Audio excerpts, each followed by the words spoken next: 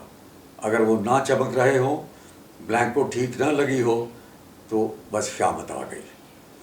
تو یہ تھی جو ہمیں سامان ایشو ہوا. ابھی یہ سامان تو ایشو ہو گیا. جوں جوں یہ نئے ہمارے سینئر آنے شروع ہوئے، second term, third term, fourth term والے، فورتھ ٹرم والے تو نہیں اتنے، بٹ سیکنڈ اور تھرڈ ٹرم، اور خاص کر سیکنڈ ٹرم والے جن کا کچھ سامان کم ہوتا تھا، جیسے ان کی جرابیں جو ہیں اپنی پھٹ چکی ہیں، تو وہ آپ کو بلاتے تھے. کسی کو بھی بلا لیا، کم ہیئر، تو آپ گئے. Have you got a pair of socks? تو آپ نہ تو کر نہیں سکتے، کیونکہ آپ ان کو پتہ ہے کہ آپ کو ایشو ہو چکی ہیں.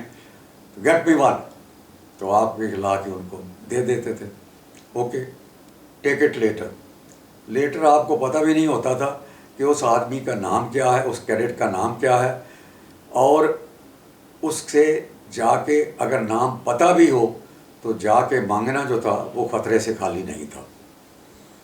تو وہ اپنا جتنا بھی ان کا کھویا ہوا سامان تھا نا، وہ اس نئے سامان سے اس طرح سے پورا کر لیتے تھے. جب آئے وہ کیڈٹ، تو شام کے وقت ایک بات میں اس سے پہلے بتا دوں آپ کو، ہمیں انہی 3 دنوں میں جب ہم کھانا کھانے گئے تو ہماری سب سے پہلے کانٹا چھری پکڑنے میں کلاس لی گئی کہ ہم نے ڈنر پہ کیسے بیٹھ کے کھانا ہے. میں نے جیسا کہا کہ سب بات چیت انگریزی میں ہوتی تھی، سب ٹریننگ انگریزی میں تھی، سوائے ہندی پیریڈ کے یا لینگویج پیریڈ کے. تو اس لیے ساری ہمیں انگریزوں کی طرح، اور سارا کام جو تھا ہم نے برٹش آرمی سے انہیرٹ کیا تھا، ڈنر نائٹ اور سب کچھ، اور چھری کانٹے سے کھایا جانا تھا سب کچھ. ہم کے ہاتھ سے کچھ نہیں کھا سکتے تھے. تو ہمیں چھری کانٹا کیسے پکڑنا ہے وہ ہمیں سکھایا گیا. اس کو ٹھیک طرح سے پکڑنے میں ہمیں کافی ٹائم لگا، 2-3 مہینے لگ گئے. اور اس کے اوپر بھی جب ہم رات کو کھانا کھاتے ہوئے کسی سینئر کے نزدیک بیٹھے ہوئے ہوتے تھے تو یا تو ہمیں ڈانٹ پڑ جاتی تھی، اور یا ہمیں اس کے اوپر اگلے اسی دن پنشمنٹ مل جاتی تھی. ابھی کھانے کے بعد ڈنر نائٹ کی میں نے بات کی، ہفتے میں 4 ڈنر نائٹ ہوتی تھی، منڈے، ٹیوزڈے، تھرسڈے، فرائیڈے، اور 3 جو تھیں وہ سپر نائٹ ان کو کہتے تھے. شام کا جو کھانا ہے وہ ہوتی تھی وینسڈے، سیٹرڈے اور سنڈے. تو یہ ہمیں ساری سکھلائی ہوئی. اور ہمیں وہ ہمارے کیٹرنگ افسر تھے، سردار جی تھے، ان کی انگریزی بھی کچھ ہماری طرح ہی تھی، لیکن پھر بھی انہوں نے سمجھایا کہ بھائی how you pick up a fork, fork کو وہ فارک کہتے تھے. تو ہم کچھ بتایا انہوں نے، تو اٹھانا شروع کیا. ابھی کھانے کے بعد کیا کرتے تھے سینئر؟ کھانے کے بعد وہ یا تو سب کو ایک کمرے میں اکٹھا کر لیتے تھے، یا اینٹی روم ہوتا تھا اس میں سب اکٹھے کر لیتے تھے جتنے بھی ہم فرسٹ ٹرم والے ہوتے تھے. اور ہماری ریگنگ شروع ہوتی تھی. ریگنگ وہ نہیں جو آج آپ اسکولوں اور کالجوں میں سنتے ہیں، یا جس کو کئی بار اخباروں میں آپ پڑھتے ہیں. ہماری ریگنگ بڑی سوفسٹیکیٹڈ طرح کی ریگنگ ہوتی تھی. یہ تقریباً ان کو ہم بریک ان پیریڈ کہتے تھے، تاکہ ہماری ایک دوسرے سے انٹروڈکشن بھی ہو جائے، اور دوسرے یہ بھی ایک ٹریننگ کا حصہ تھا، اور ہمارا سول لائف سے ہمیں بریک ان کرنے کا یہ ایک حصہ تھا. کیونکہ سول لائف اور فوجی لائف کی ریگولیرٹی میں بہت فرق ہے. آپ جو سول میں کرتے ہو، کس طرح آپ کھڑے ہوتے ہو، کس طرح آپ بیٹھتے ہو، کس طرح آپ کھانا کھاتے ہو، کس طرح آپ بات کرتے ہو، کس طرح آپ دوسرے کو ایڈریس کرتے ہو، بات کرنے کا سلیقہ کیا ہے، یہ سب جاننے کی ہمیں بہت ضرورت تھی. کیونکہ اب ہم ایک الگ انوائرنمنٹ میں، جو بڑی کنٹرولڈ انوائرنمنٹ ہوتی ہے، اور کنٹرولڈ کیوں ہوتی ہے یہ ہم جو آگے ٹریننگ میں چلیں گے تو وہ بھی میں آپ کو بتاؤں گا. تو یہ سب جو چیزیں تھیں وہ ہمیں اکٹھا کر لیتے تھے، اور پہلے دن ہی ہمیں پوچھیں گے، کوئی سینئر کھڑا ہو جائے گا، واٹس مائی نیم. ابھی ہمیں اپنا نام بھولنے لگ گیا تھا، تو سینئرز کا نام کہاں سے، اور کوئی ایسا ان کے سامنے پلیکارڈ صحیح تھا جس سے ہم ان کا نام پتہ کرتے. اگر کسی نے نام بتا بھی دیا تو وہ کہیں گے his name is KGJ was. تو پہلے تو ہمیں 10 منٹ سمجھ میں لگتے تھے کہ KGJ کو تینوں اتنا لمبا چوڑا یاد کرنا. ہم وہ جو انیشیلز ہوتے تھے وہ آگے پیچھے کر جاتے تھے. اگر سمجھ بھی آ جائیں تو اگلا سوال یہ ہوتا تھا، what does KGJ stand for.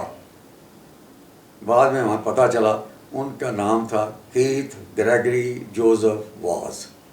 ابھی ایسا نام یاد کرنے میں ہمیں تقریباً مہینہ لگ گیا. ایک اور صاحب تھے، انہوں نے کہا واٹس مائی نیم. وہ بھی کرسچین تھے، ان کا نام تھا میکس ویلاڈارس. ابھی آج تو میں آسانی سے بول رہا ہوں، لیکن اس وقت ہمیں یہ سمجھ میں نہیں آتا تھا کہ پنجاب سے گیا ہوا ایک ہندی میڈیم میں پڑھا ہوا آدمی وہ کیسے ان چیزوں کو ان کو پروناؤنس کیسے کرے گا. ہمیں انگلش کی پروننسیشن جو صحیح شبد تھے ان کی مشکل تھی، تو ان لفظوں کو جو میکس ویلاڈارس اس کو کیسے سمجھتے.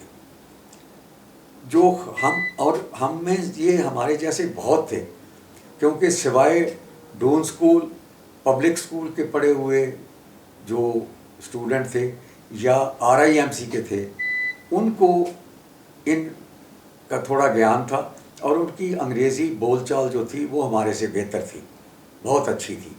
باقی سب جتنے بھی تھے وہ جس کو پنجابی میں کہتے ہیں ماتھڑ ساتھ، وہ وہی تھے، ہمارے جیسے ہی تھے.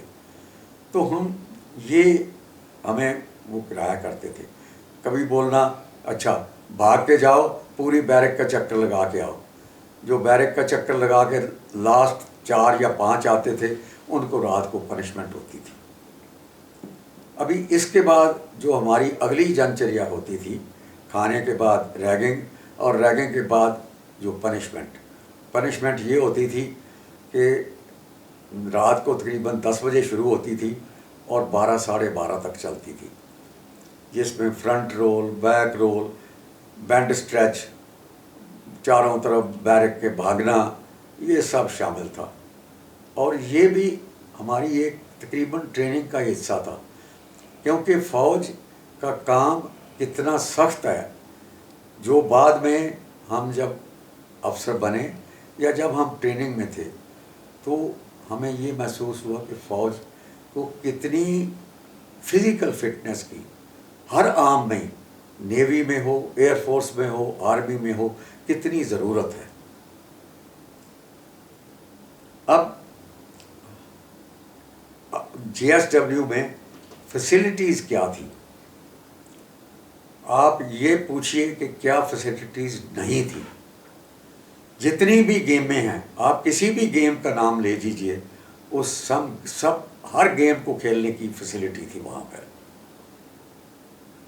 ہاکی، فٹ بال، والی بال، ٹیبل ٹینس، رائڈنگ تو خیر ویسے ہی ہمارا ایک سبجیکٹ تھا جس میں ہم سب کو رائڈنگ کرنی پڑتی تھی. وہ ایک ہماری ٹریننگ کا بھی حصہ تھا، اور وہ کسی بھی یعنی برانچ پہ نربھر نہیں تھا، کیونکہ شروع میں پوری جو ٹریننگ تھی وہ تینوں برانچز کی، ایئر فورس، آرمی اور نیوی کی اکٹھی ہی ہوتی تھی. تو وہ بھی ایک حصہ تھا. مولڈنگ، کہ کیسے مولڈ بنائے جاتے ہیں. کارپینٹری، ہمیں کارپینٹری سکھائی جاتی تھی. گولف، جو ان دنوں میں ابھی ہندوستان میں شروع بھی نہیں ہوئی تھی. میں سن 52 کی بات کر رہا ہوں. کبھی میرے خیال میں بہت سارے لوگوں نے ہندوستان میں گولف کا نام بھی نہیں سنا ہوگا. وہ بھی وہاں جو بھی سیکھنا چاہے اس کی سکھلائی کا بندوبست تھا. سبجیکٹس ہمارے کیا کیا تھے پڑھائی کے، اس میں بھی آپ پوچھئے کہ کیا کیا سبجیکٹ نہیں تھے. جتنے بھی کسی بھی کالج میں سبجیکٹ پڑھائے جاتے ہیں، چاہے وہ، کیونکہ ہماری جو پڑھائی شروع ہوتی تھی وہ میٹرک کے آگے کی شروع ہوتی تھی، اور ہر سبجیکٹ ہمیں پڑھایا جاتا تھا، English, history, physics, geography, chemistry, history میں بھی ملٹری ہسٹری اور انڈین ہسٹری، جیوگرافی میں ملٹری جیوگرافی اور جیوگرافی، اور سب چیزیں جو تھیں یہ شامل ہوتی تھیں، سارے سبجیکٹ. اور ان کو پڑھانے کے لیے بہت سارے جو انسٹرکٹر تھے ہمارے، وہ جو پروفیسرز تھے وہ سارے سویلین تھے. صرف چند ایک پروفیسر تھے جیسے ملٹری ہسٹری وغیرہ کے تھے تو وہ فوجی تھے. کئی فوجی دوسرے بھی تھے، جیسے ہمارے ایک میجر فرینچ تھے، وہ ہمیں میتھس پڑھایا کرتے تھے.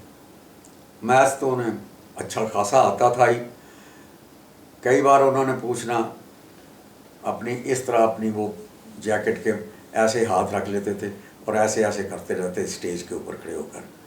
تو وہ پوچھتے تھے کہ بھائی اچھا بتائیے، میتھس پڑھاتے تھے، الجبرے کی ایکویشن وہ انہوں نے بورڈ کے اوپر لکھ دینی اور پوچھنا کسی کیڈٹ سے کہ بتاؤ بھائی اس ایکویشن کو کیسے سالو کرنا ہے.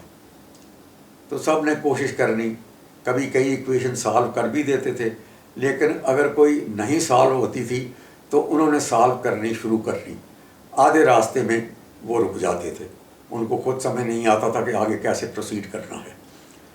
پھر وہ ایک سے پوچھیں گے، اچھا نا what is the answer of this.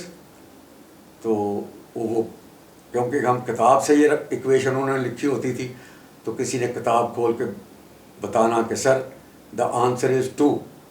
انہوں نے کہا یس 2. تو انہوں نے دائیں کاٹا مارنا، بائیں کاٹا مارنا، دونوں طرف سے کاٹ پیٹ کے انہوں نے آگے 2 کر دینا، اور پھر ہاتھ ایسے کر کے یا دیر یو آر، تو وہ 2 آ جانا. تو ایسا بھی تھا. تو ہم وہ سمجھتے رہتے تھے، دیکھتے رہتے تھے، اور بہت کئی کیڈٹ ایسے تھے جو ہنسی مذاق میں بہت تیز تھے. اور کیسے ہنسی مذاق چلتا تھا یہ میں آپ کو اگلی بار بتاؤں گا کہ کیڈٹس ایسے تھے، ایسے ایسے سوال پوچھتے تھے کہ ان کو پروفیسر جو تھے ہمارے، وہ کئی ایسے ہوتے تھے وہ جواب دے نہیں پاتے تھے، اور اس کیڈٹ کو پتہ ہوتا تھا کہ یہ کوئی جواب ٹیڑھا میڑھا دیں گے، اور اس سے اور بھی ہنسی ہوتی تھی. شکریہ.